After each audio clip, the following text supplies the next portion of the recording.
Hello guys, আসসালামু আলাইকুম। আশা করি সকলে ভালো আছেন। তো আজকে আবার আপনাদের মাঝে চলে এসেছি নতুন একটি ব্লগ ভিডিও নিয়ে।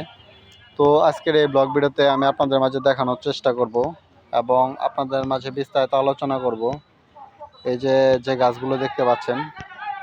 তো এই গাছগুলো সম্পর্কে কিন্তু আপনারা অনেকেই জানেন। আজকে এই গাছটি সম্পর্কে বিস্তারিত আলোচনা করব। তো এই যে গাছটি দেখতে পাচ্ছেন, এগুলো কিন্তু হচ্ছে ডালিম গাছ। তো এখানে কিন্তু ডালিম গাছের কিন্তু চারা কিন্তু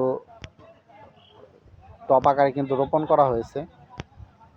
তো এই চারাগুলো আপনারা কিভাবে ক্রয় করবেন এবং এই ডালিম গাছগুলো রোপণের সঠিক নিয়ম কি এবং এই ডালিম গাছ সম্পর্কে বিস্তারিত আরও আলোচনা করব আজকের এই ব্লগ ভিডিওতে।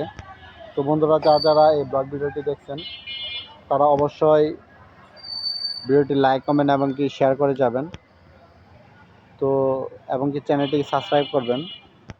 তো এই যে আপনারা যে ডালিম গাছগুলো দেখতে পাচ্ছেন, তো এই ডালিম গাছগুলো কিন্তু আর 7 থেকে 8 মাস পরেই কিন্তু এই ডালিম গাছগুলোতে কিন্তু ডালিম ধরবে, কারণ এগুলো কিন্তু কলম করা চারা।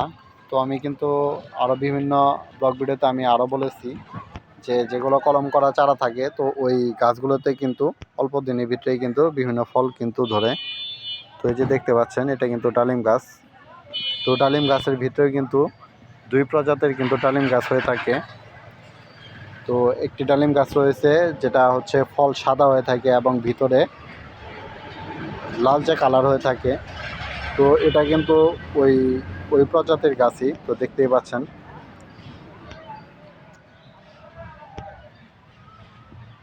তো এই যে ডালিম গাছগুলো দেখতে পাচ্ছেন, এখানে প্রত্যেকটি চারা কিন্তু 200 টাকা করে কিন্তু বিক্রয় করা হয়ে থাকে। যদি আপনারা এই ডালিমের চারাগুলো আপনারা সংগ্রহ করতে চান, তাহলে কিন্তু অবশ্যই আমাদের দেওয়া হোয়াটসঅ্যাপ নাম্বার যোগাযোগ করবেন। তো যোগাযোগ করার মাধ্যমে কিন্তু আপনারা এই চারাগুলো কিন্তু সংগ্রহ করতে পারবেন। তো যারা এই ব্লগগুলো দেখছেন তাদেরকে অসংখ্য অসংখ্য ধন্যবাদ। আবার আপনাদের মাঝে দেখা হবে নতুন কোনো ব্লগে। আসসালামু আলাইকুম।